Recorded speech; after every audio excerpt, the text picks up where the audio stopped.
Richard Collins wiped sweat from his brow as he sat in the enormous circular chamber. The air felt too thick, too alien.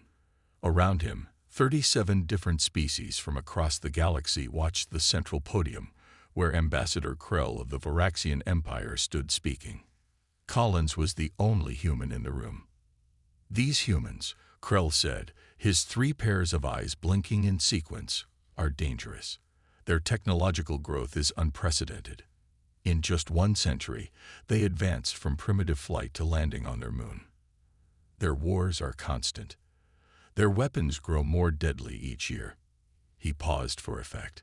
"If we do not act now, they will someday threaten us all." Collins wanted to stand up and shout that Krell was wrong. Humans were curious, yes. Sometimes violent, yes. But they were also kind, creative, and eager to join a peaceful galactic community. The Council had only revealed itself to Earth's governments 6 months ago. How could they judge an entire species so quickly? But protocol prevented him from speaking until called upon. And today, no one seemed interested in hearing Earth's side. "I propose," Krell continued, "that we classify humanity as a Class C developing species under Council law. This will allow us to guide their development more appropriately." Collins felt sick. Everyone in the chamber knew what Class C meant. It was legal slavery, thinly disguised as protection. Class C species became the workers, the miners, the soldiers for more advanced civilizations. Their resources became Council property. Their freedom vanished. The vote began almost immediately. One by one, the representatives cast their decisions. Collins watched in horror as the numbers grew. When it ended, the result glowed on every screen. 29 votes for, 8 against. Earth was now classified as Class C. "This Council has spoken," announced the ancient Trelawney moderator. "Implementation will begin within 1 planetary rotation of the target world." Across the chamber, the Arcturian representative caught Collins' eye and gave a subtle gesture of sympathy. The Arcturians had voted against the measure, along with 7 other species. But it wasn't enough. Collins rushed from the chamber, desperate to warn Earth. But 2 Varaxian guards blocked his path. "Ambassador Collins," one said, "you appear unwell. Medical assistance has been arranged." "I don't need medical help," Collins insisted. "I need to contact my government." "Of course," the guard said. "After your treatment." Back on Earth, Dr. Olivia Ward stared at her computer screen in confusion. The signal patterns she'd been tracking for weeks had changed dramatically. As NASA's lead signal analyst, she was among the few who knew about the Council's existence, having helped decode their first message 6 months ago. "This can't be right," she muttered, adjusting her glasses.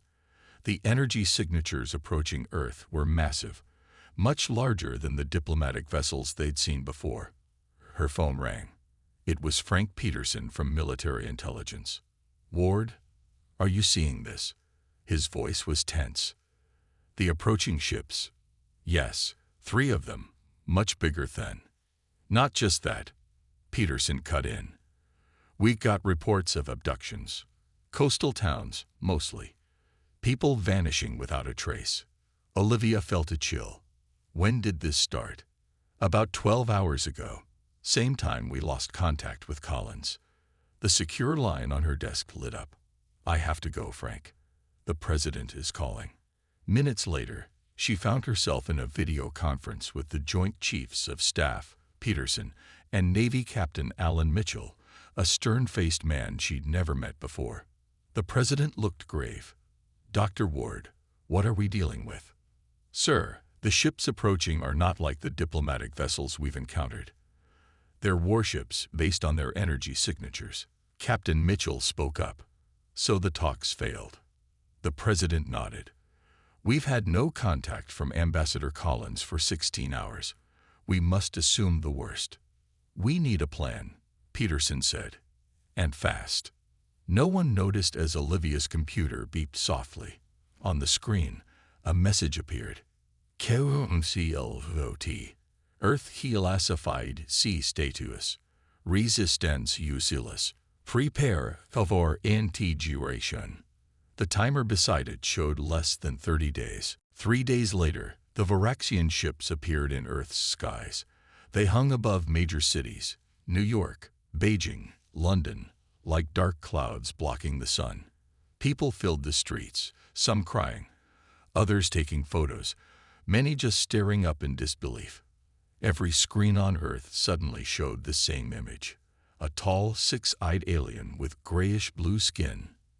When it spoke, its words came out in perfect English, Spanish, Mandarin, and dozens of other languages simultaneously.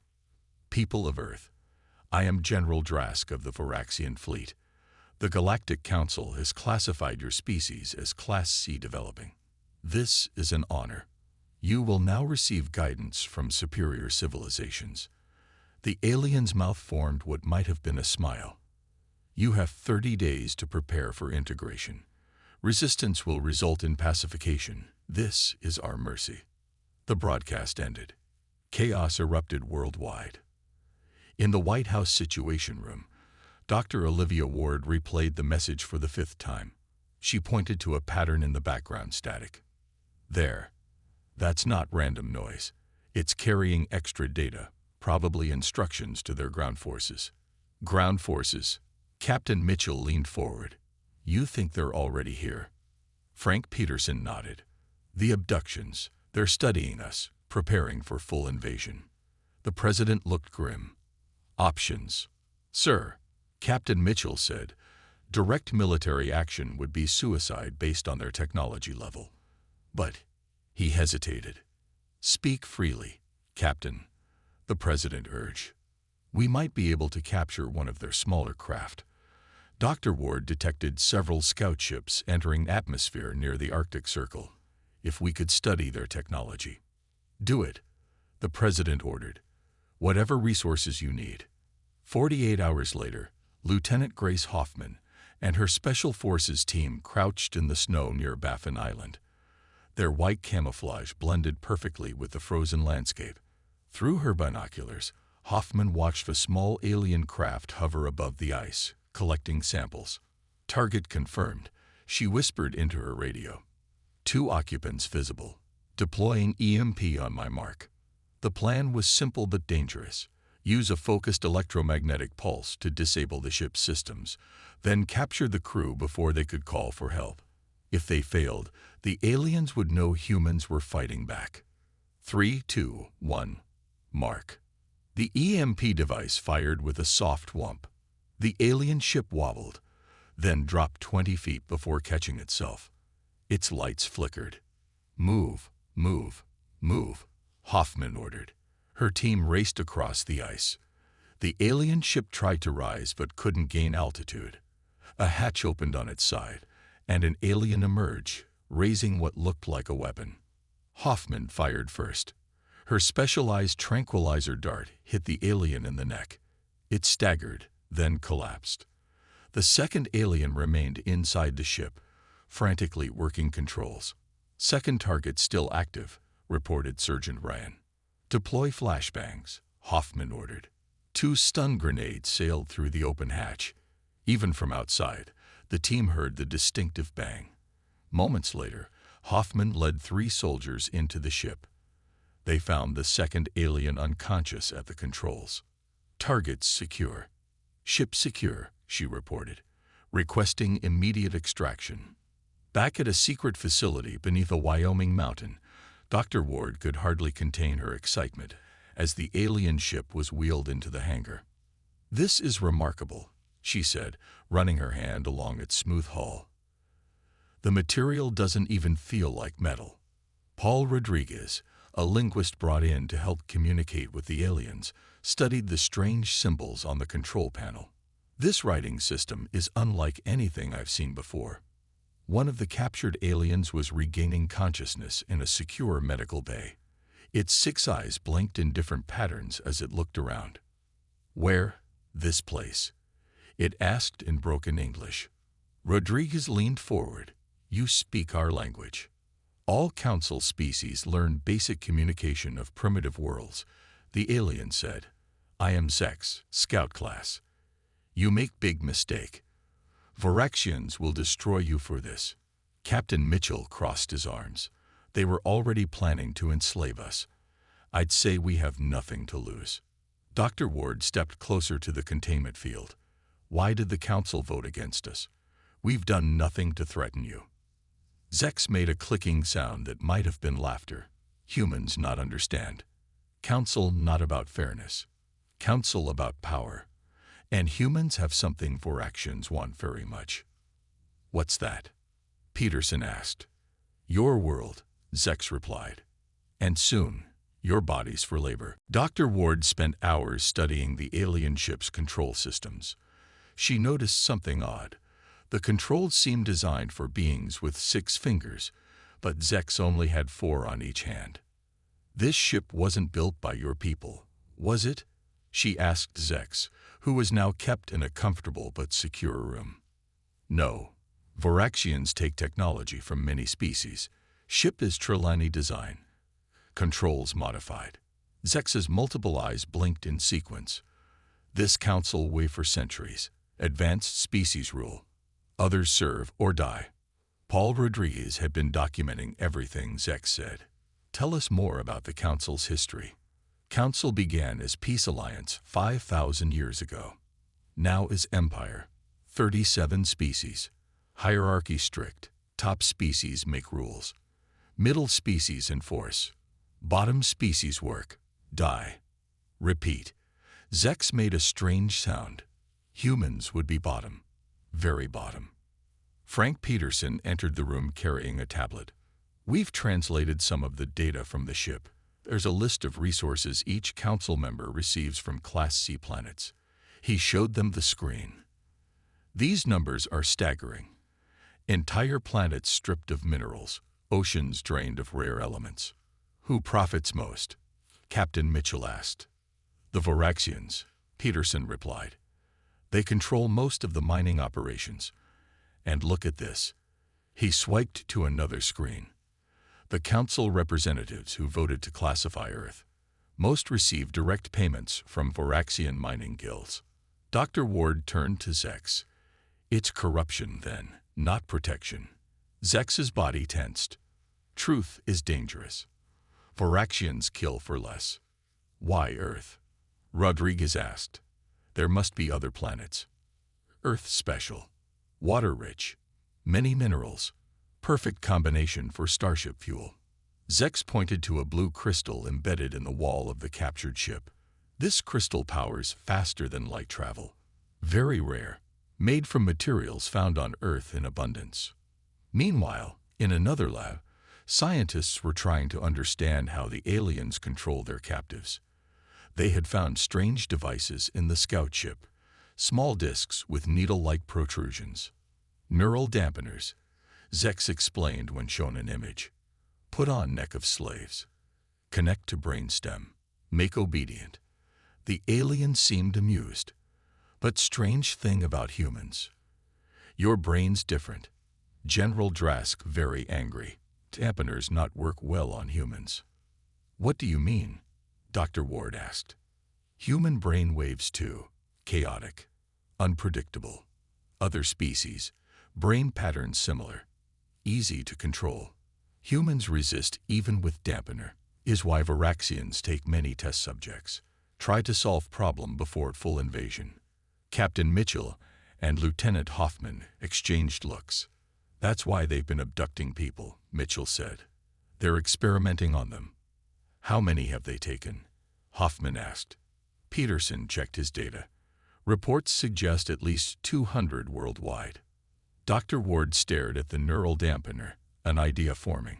If our brainwaves disrupt their control technology. Up in orbit, General Drask received troubling news. One of his scout ships had gone missing. The tracking beacon showed it had landed in the Arctic region, but then vanished. Impossible, he growled at his lieutenant. Humans do not have technology to hide from our sensors. Perhaps it crashed, General, the lieutenant suggested. Perhaps. Drask was not convinced. Increase abduction quotas. I want 1,000 human specimens by the end of their week. Focus on their scientists and military personnel. we must understand why the dampeners fail. Yes, General. Drask looked down at the blue planet. Such a prize. So much wealth waiting to be extracted. The humans would make excellent workers once properly controlled. And if they couldn't be controlled, well, there were always other uses for troublesome species. The Voraxian war machine always needed testing grounds for new weapons. Back on Earth, Dr. Ward called an urgent meeting. "I think I know how we can fight back," she said, her eyes bright with excitement and fear. "But we only have 25 days left before their deadline. And what I'm proposing has never been done before." "What is it?" the President asked. "We turn our greatest weakness into our greatest weapon," she replied. "We use our chaotic human brainwaves to disrupt their entire control system." Dr. Ward stood in front of a whiteboard covered with diagrams and equations. 5 days had passed since her breakthrough idea. The room was filled with military officers, scientists, and government officials. "The neural dampeners work by sensing with brain waves and then overriding them," she explained. "But human brain waves are naturally more jumbled than other species. We don't fall into easy patterns. That's why they can't control us easily." She pointed to a device on the table. It looked like a helmet connected to a small metal box. "This is our prototype. It doesn't just shield the brain. It amplifies our natural brain waves and projects them outward. When aimed at Voraxian technology, it creates a disruption effect." Captain Mitchell picked up the device. "You're saying this can disable their weapons?" "More than that," Dr. Ward said. "Based on what we learned from their ship, it should disrupt any system tied into their neural network. Ships, weapons, communication, everything." "Have you tested it?" the President asked. Dr. Ward nodded. "On the scout ship components, it works, but we need a human subject to generate the brainwaves." "I'll do it," Lieutenant Hoffman said, stepping forward. "My team captured that ship. I'll see this through." An hour later, Hoffman sat in a chair with the helmet secured to her head. Scientists monitored her vital signs while Dr. Ward adjusted the amplifier. "Ready?" Ward asked. Hoffman nodded. "Do it." Ward activated the device. For a moment, nothing happened. Then Hoffman gasped. "I feel strange, like my thoughts are too loud." Across the room, a piece of the alien ship began to spark and smoke. The blue crystal flickered wildly. "It's working," Ward exclaimed. Hoffman gritted her teeth. "How long do I need to keep this up?" "Just a few more seconds," Ward said, recording data frantically. When they finally powered down the device, Hoffman slumped in exhaustion. "That was intense, like my brain was screaming." Ward checked the readings. "The effect was stronger than I expected. If we can refine this, make it more focused." Captain Mitchell was already thinking ahead. "How quickly can we mass-produce these?" "The components are complex," Ward admitted. "But if we strip them down to the essentials, maybe 2 weeks. Faster with international cooperation." The President nodded. "Make it happen. I'll coordinate with other world leaders." He turned to Peterson. "What's the latest on the Voraxian fleet?" Peterson pulled up satellite images. 3 main ships remain in orbit, but we've detected at least 30 smaller vessels entering atmosphere daily. Abductions are increasing. "They're getting desperate," Mitchell observed. "They know their deadline is approaching, or they're preparing for something worse," Peterson warned. In orbit, General Drask reviewed the latest reports with growing frustration. His scientists had tested the neural dampeners on 500 human subjects with minimal success. Even with the strongest settings, the humans retained too much free will. "Unacceptable," he growled. "What about the revised formula?" His chief scientist lowered all 6 eyes. "Slightly more effective, General. But still only 60% compliance. Nothing like the 99% we achieve with other species." Drask slammed his fist on the console. "The Council expects results. If we cannot control these humans, we must consider alternative approaches." "Sir," his lieutenant interrupted. We've lost contact with 3 more scout ships in the past day, and our sensors detected an unusual energy pattern near their last known locations. Drask's eyes narrowed. Show me. The screen displayed a pulsing graph of energy readings unlike anything they had seen before. Analysis. Drask demanded. Unknown, sir, but it appears to originate from human brain wave patterns, somehow amplified to disruptive levels. Drask stood silent for a long moment. These humans were more resourceful than expected, more dangerous. Move up the timeline, he finally ordered. Begin full deployment in 5 days instead of 15. We will take this planet by force if necessary. But sir, the Council protocol requires. The Council is not here. Drask roared. I am. And I will not return empty-handed because of some primitive species that refuses to know its place. Back on Earth, as governments worldwide began secretly manufacturing Ward's disruptors, a scientist rushed into the command center. Dr. Ward, the Varaxian ships are changing position. Their energy signatures are shifting. Ward studied the readings and felt her blood run cold. They're preparing for full-scale invasion. We're out of time. The world's military forces scrambled to prepare as Varaxian ships began moving into attack positions. In the command center beneath Wyoming, Captain Mitchell outlined humanity's desperate plan. We have 3 days before they launch a full-scale invasion, he said, pointing to the tactical display. We can't wait any longer. We need to strike first. With what? The Secretary of Defense asked. Our conventional weapons are useless against their shields. Mitchell nodded to Dr. Ward. Show them. Ward unveiled a map showing hundreds of small dots spread across the globe. Each dot represents a disruptor unit. We've managed to produce over 500 in the past week, thanks to international cooperation.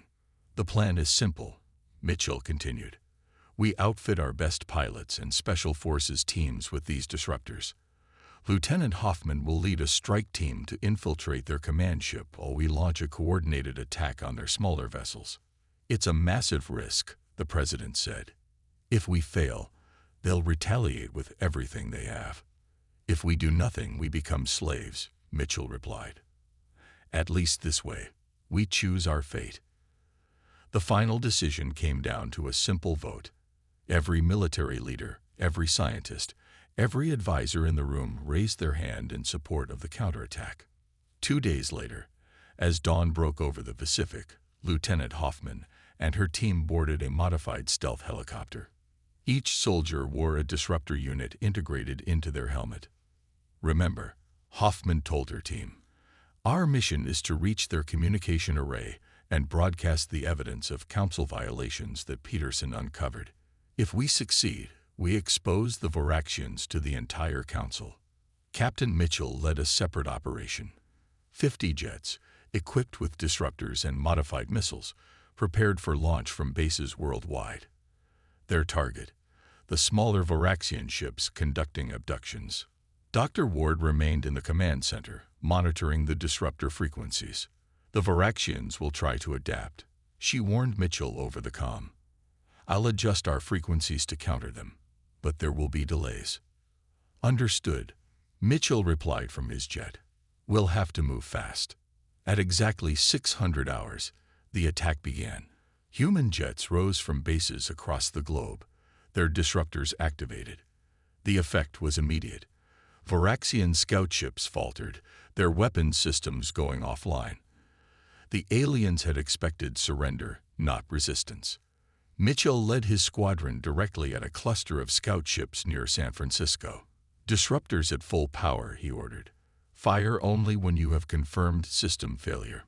His jet's sensors showed the alien shields flickering as the disruptor did its work. Mitchell locked onto the nearest ship and fired.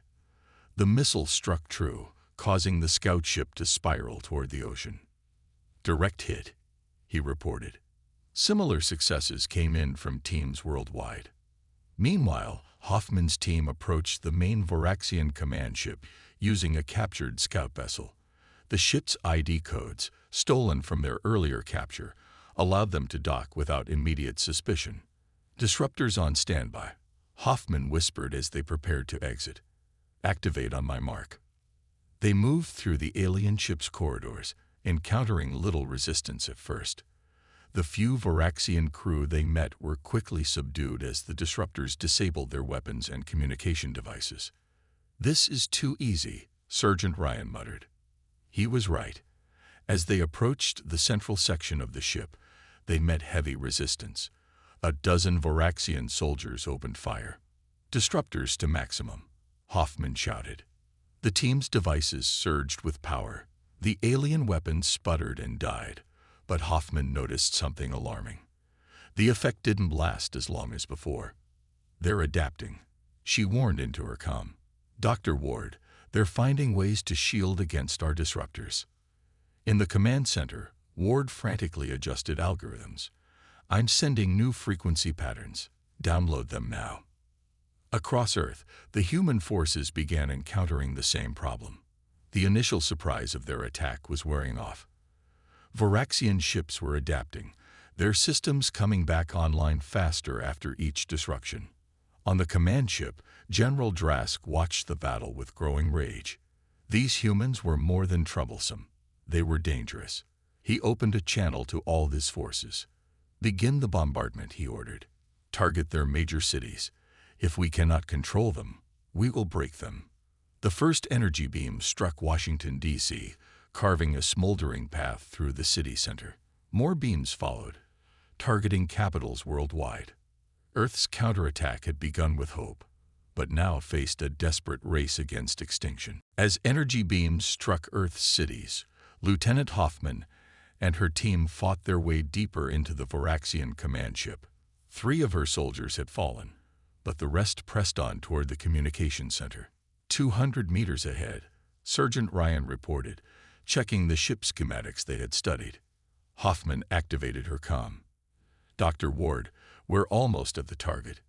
Is the data package ready?" "Ready," Ward confirmed. "Once you reach the communication array, connect this drive to their system. It will automatically upload evidence of Varaxian violations to all council members."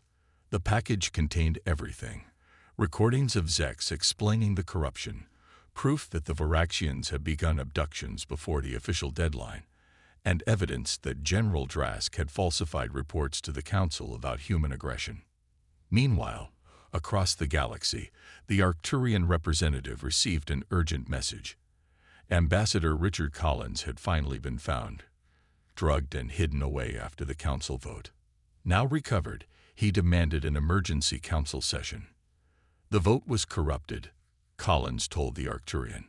The Varaxians violated multiple Council protocols. "Many of us suspected as much," the Arcturian replied. "But we need proof to call an emergency session." "We're working on that," Collins said. Back on the command ship, Hoffman's team reached the communication center. 2 Varaxian officers tried to stop them, but fell to precisely aimed shots. Ryan rushed to the main console. "I don't understand their language," he said, staring at alien symbols. "Look for anything that resembles the broadcast symbol from the scout ship," Hoffman ordered. Just as Ryan located it, a blast hit the doorway. General Drask himself stood there, flanked by 6 guards. "Humans," he snarled, "always causing problems." He fired again. Hoffman dove behind a console, feeling heat scorch her leg. She activated her disruptor to maximum power, but Drask only laughed. "Your little device cannot affect me," he said, tapping his neck. "I have adapted." While he focused on Hoffman, Ryan quietly connected the data drive to the console. A progress bar appeared on his tablet. 20%, 30%. Hoffman needed to buy time. "Why Earth?" she demanded.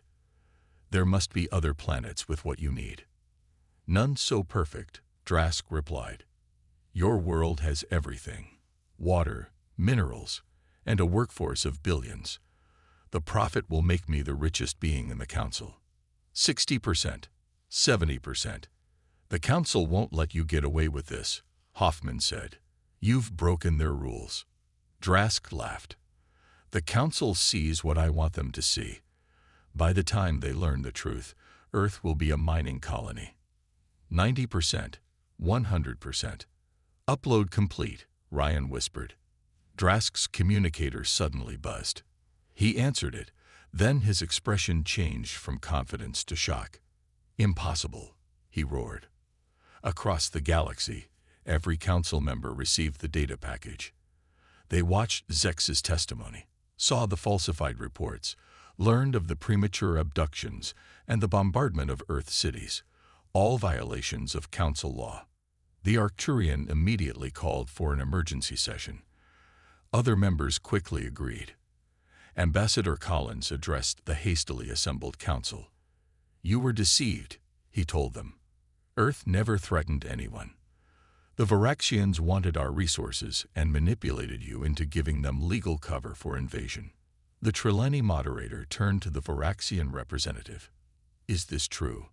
Before he could answer, Julia Kennedy entered the chamber. She had been sent from Earth days earlier as Collins' replacement, not knowing if he was alive or dead.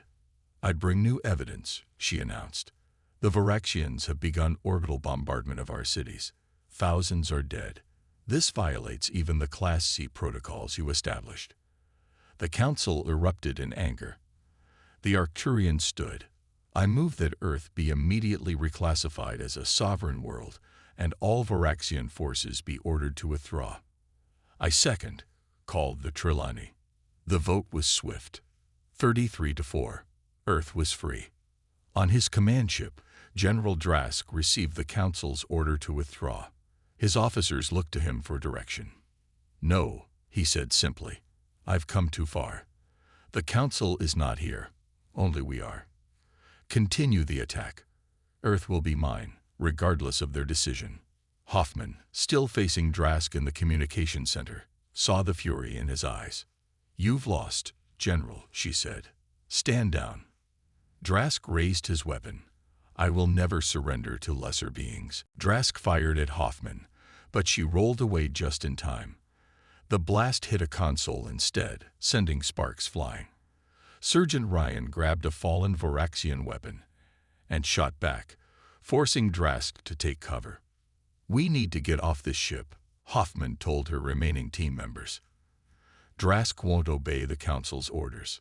On Earth, cities burned from the Varaxian attack. The human jets with disruptors continued fighting but were heavily outnumbered. Captain Mitchell's squadron had lost half its planes. "We can't keep this up much longer," Mitchell reported to command. Dr. Ward stared at her computer screens, watching the battle. Suddenly, she straightened up. "Captain, I have an idea," she said. "Our satellite network. If we can link the disruptors to our global satellite system, we could create a planet-wide disruption field." "Would that work?" the President asked. "In theory, yes," Ward replied. "It would affect every Varaxian ship in Earth's orbit and atmosphere simultaneously." "Do it," the President ordered. Ward and her team worked frantically, writing code to connect the disruptor technology to the satellite network. Peterson helped, using what they had learned from the captured alien ship. "We need more power," Ward said. "The disruptors drain too much energy." Peterson pointed to a map. "Power plants here, here, and here could be redirected." The President made calls to leaders around the world. Within minutes, power grids began shifting, directing extra electricity to key satellite uplink stations. Meanwhile, aboard the Varaxian command ship, Hoffman and her team retreated through the corridors. Drask pursued them, determined not to let them escape. "You cannot run forever, humans," he called out. As they rounded a corner, Hoffman saw something unexpected. A door marked with unfamiliar symbols. Unlike the rest of the ship, this door had extra security. "What is this?" she wondered aloud. Ryan checked the ship schematics. "Not on our maps. Could be a prison section. Or where they keep the abducted humans," Hoffman realized. She made a quick decision. "Let's find out." Using their disruptors at maximum power, they managed to override the door's lock. Inside, they found rows of cells. But the prisoners weren't human. Strange beings of various shapes and colors looked back at them. Some had multiple limbs, others had scales or fur. All wore neural dampeners on their necks. Other species, Ryan whispered. Slaves. An alien with 4 arms pressed against the force field of its cell. Help, please, it said in broken English. Hoffman checked her tablet. Their dampeners connect to the ship's control system. If we can disable it. She connected her tablet to a nearby console while Ryan kept watch. After several tense moments, the force fields flickered and died. The neural dampeners deactivated with them. The freed aliens immediately understood what was happening. They rushed out of their cells, some heading for escape pods, others looking for weapons. Drask comes, the 4-armed alien warned Hoffman. We help fight. Back on Earth, Dr. Ward was ready. Satellite network aligned, she announced. Disruptor signal integrated. On your command, Mr. President. The President nodded. Activate. Ward pressed the button. Around the world, satellites began broadcasting the disruptor signal, amplified by power from dozens of nations. In orbit and atmosphere, every Voraxian ship suddenly lost power. Their weapons went silent. Their engines failed. Some began falling from the sky. Captain Mitchell watched in amazement as the alien ship he'd been fighting simply drifted, dead in the air. It's working, he reported. On the command ship, Drask felt the effect immediately. The lights dimmed. Control consoles went dark. Emergency systems activated, providing minimal power. He found Hoffman and her team in the prison section, now surrounded by freed alien prisoners. What have you done? He demanded. Changed the game, Hoffman replied. The 4-armed alien stepped forward. I am Xorlin, ambassador of Telnar. My people were enslaved like others. Now we are free. He looked at Drask with all 4 of his eyes. Your crimes will be answered for. Drask reached for a hidden weapon, but dozens of freed slaves rushed him at once. Despite his strength, he couldn't fight them all. As the former slaves secured Drask, Hoffman received a transmission from Earth. Lieutenant, Captain Mitchell's voice came through. The satellite network is working. All Voraxian ships are disabled. We've won. Hoffman looked at the diverse group of aliens around her, former slaves now standing tall. Not just us, Captain, she replied. I think we all won today. 6 months passed since the day Earth changed its destiny. Ambassador Julia Kennedy stood before the reformed Galactic Council. The chamber looked different now. The high platform where senior council members once sat above others was gone. All representatives now sat in a circle as equals. Earth thanks the Council for granting us full membership, Kennedy said. We pledge to uphold the new principles of cooperation and respect for all species. The Arcturian representative nodded in approval. Your world has earned its place among us. What humanity did was unprecedented in Council history. Indeed, much had changed in 6 months. After the defeat of the Voraxian fleet, the Council had undergone a complete transformation. The old hierarchical system was dismantled. The corrupt officials who had profited from slavery were removed from power. General Drask faced trial for his crimes, along with others who had participated in the exploitation of lesser species. Dr. Ward's disruptor technology had been modified to safely remove neural dampeners from enslaved populations throughout the galaxy. As news spread of what humans had done, revolutions erupted on dozens of worlds. Ancient empires that relied on slave labor collapsed within weeks. On Earth, Captain Mitchell stood on the landing pad of the new Galactic Cooperation Center built in Geneva. He watched as the sleek ship descended from the clouds. It was the Freedom, Earth's first official starship. His starship. The vessel represented the best of human and alien technology. It could travel faster than any previous Council ship, thanks to innovations Dr. Ward had developed with scientists from 6 different species. Lieutenant Hoffman emerged from the ship, now wearing the uniform of the newly formed Galactic Peacekeeping Force. The ship passed all tests, Captain, she reported. Ready for our first official mission. Mitchell smiled. Good. We leave tomorrow to help the liberation effort on Proxima Colony. Hoffman nodded. The crew is excited, especially our non-human members. Indeed, the Freedom's crew included former slaves from species that had been helped by humans. They had specifically requested to serve alongside humans, believing Earth's approach to freedom represented the future they wanted to build. In his research lab, Frank Peterson studied ancient texts provided by the Arcturians. He had spent months investigating a question that had bothered him since the beginning. "You were right," he told Dr. Ward as she entered the lab. "Several council species had been observing Earth for centuries. Why didn't they contact us earlier?" Ward asked. "Because they were waiting," Peterson explained. The Arcturians believed humans had unique potential. They blocked earlier attempts by exploitative species to target Earth. They wanted us to develop naturally until we were ready. Ward looked at the star chart showing hundreds of worlds now free from neural dampeners. "I think we proved them right." Across the galaxy, the name Earth became synonymous with freedom. The species that had once voted to enslave humanity now studied human history, art, and philosophy. They were particularly interested in Earth's long struggle against its own forms of slavery and oppression. In the reformed council chambers, a new law was passed unanimously. No species could be classified without their knowledge or consent. The practice of neural dampening was banned entirely. Paul Rodriguez, who had first communicated with Zex, now headed the interspecies communication department. He worked with linguistic experts from 20 different worlds to create a common language that all council members could easily learn. As the sun set over Geneva, Dr. Ward stood with Captain Mitchell and Lieutenant Hoffman, watching the stars appear in the evening sky.